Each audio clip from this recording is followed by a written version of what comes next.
Hi, my name is Madoka and I'm studying mechanical engineering.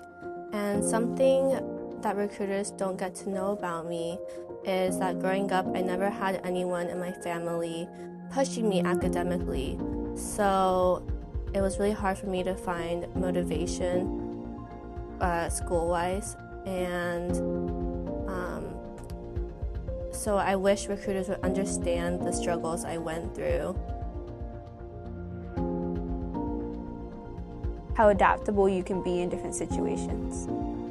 I love to put 110% into everything that I do. How diverse UC Merced is, the majority of us being first generation, that's where our students struggle the most because we don't have someone to guide us.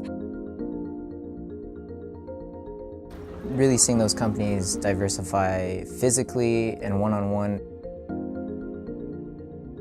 I love hearing job opportunities through the school and being able to, receive those emails saying, hey, there's a career fair, or hey, there's a networking event. I rely on the campus.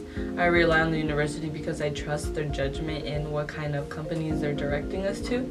I believe they have our interest at heart. As a member of the LGBT community, my #1 go-to site to verify that a company is aligning to who I am is the Human Rights Campaign. And as soon as I look at job postings, I look to the Human Rights Campaign as looking to see where has human rights recognized this company. Is it one of the most diverse companies? Is it the best place to work for LGBT members?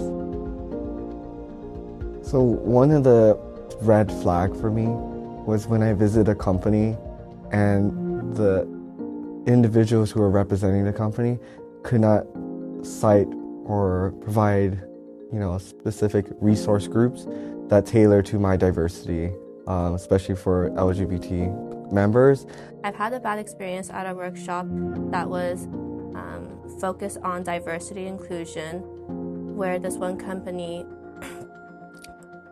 brought out 2 blonde people to represent their whole company, which made me feel like that's what they're looking for at their company. Egoistic people that just, it's like, you have to come to me. Don't bother applying if you have less than a 3.0. I really like when I'm talking with the recruiter and we're just having a conversation. They're not asking me technical questions, they're not asking me about my personality, we're just talking. They're asking me about my interest, about where I grew up, what I do, what I like to do. Just talking to a specific company where actually the individual felt very authentic. It felt very like there was no scripted answers, there was no general, go to our website. It was, I want to develop you as a person. I want to make sure this is where you want to go. I want to make sure I can get you there. It may not be today, but it could be tomorrow or whenever in the future. And I just want to grow with you. What resonates with me is when companies tell things that are special about themselves, when they provide tips and advice of what will be a successful candidate. So location is a very big component to my career options, as well as the work they're doing. That's a huge part because I really want to inspire my family that they can do other things beyond what they thought they could do, and really just dream bigger and just be like, you want to go to Mars, then go do that. For me at least, I was raised family first. So if there was ever a point where it was a family emergency, having the support from a company that was like, yeah, go take care of that first. You can focus on your work when you get back or return from your leave. It's something that I would really value. The fact that they had a mentorship program within the company for when I was hired. Right off the bat, when they gave me the offer, they also had a mentor lined up with their contact information. I believe is to have someone that you trust and someone that is very humble but blunt at the same time.